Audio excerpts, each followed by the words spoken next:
Professor SUMIOKA's University Standard Philosophy course.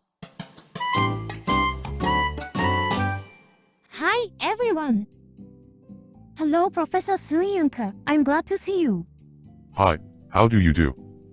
We start today to have lectures on philosophy, but is that difficult? Yeah, badly. However, before philosophy, the world is difficult. Therefore, a simple explanation is often fishy. Others content with that are shallow. On the other hand, many people like to make themselves seem profound with philosophers' words. But they just play at philosophy and understand nothing. They're idiots too. Then, what should we do? Although we examine many philosophers in this lecture, it is important not to follow philosophers, but to think about things with them, for ourselves.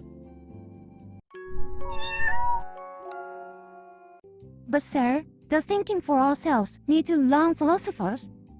Therein lies a philosophical trap. If we learn nothing from others, we fall into meaningless dogmatism, where we will confirm with ourselves that we are correct. See, when you have colored sunglasses on, the world looks colored, don't you? True. The same thing happens when we think for ourselves. The way to think is called aspect. It changes the appearance of things for us, like glasses. We're such glasses of thinking. Within ourselves. The first is the aspect of prejudice. If you look for something, you'll be able to find somewhere what you look for. But it does not mean you were right. For example, you think roses are red. So to get roses, you look for red flowers, and you find red roses.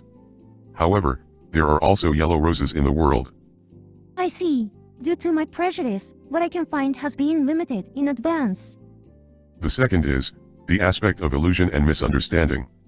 For example, even if a lady looks in red, but the dress is just illuminated by red lights, so in fact, it may be white. Also, you may think you saw a criminal run away, but the man may have been a detective chasing the criminal. Certainly, the appearance of things may change depending on the situation and the context. The third problem is the one-sided aspect. Look, how about this? A rabbit or a duck? Logically, a rabbit is not a duck, and a duck is not a rabbit, but in reality, there are ambiguous things too. This one-sidedness can also be due to time differences. For example, drugs. In the beginning, it may be heaven, but after that, it will be hell. Furthermore, there is also unilaterality in the size of focus. Though we would like to welcome individual immigrants, we cannot stand their crowds. There are many ambivalent problems. The same thing can look different, depending on the aspect. It's not that one of them is right, and the other is wrong. Things in the world are often polyhedrons, and can appear in various ways. Nearsighted people cannot see anything without glasses, so they wear glasses all day long. Aspects are sometimes similar to that. The world is too big and complicated to see it without some aspect. So, it is also called a worldview. That's a big whole aspect, isn't it? A worldview affects everything, as transcendental, more than individual aspects. Namely, it is not an aspect of something, but our own way of thinking and living. Everyone has some worldview, but it is different, depending on his culture, position, career, and personality.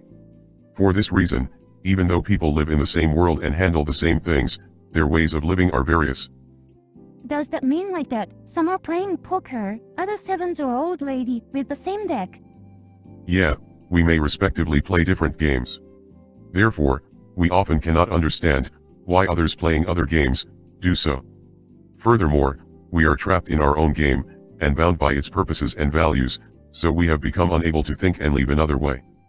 Then, it is no longer just a game, but it seems like fate or curse for each person. That may be rather similar to the way of living of various animals. Adapting to their environments and situations, animals choose respectively their ways. The human way of living is the same.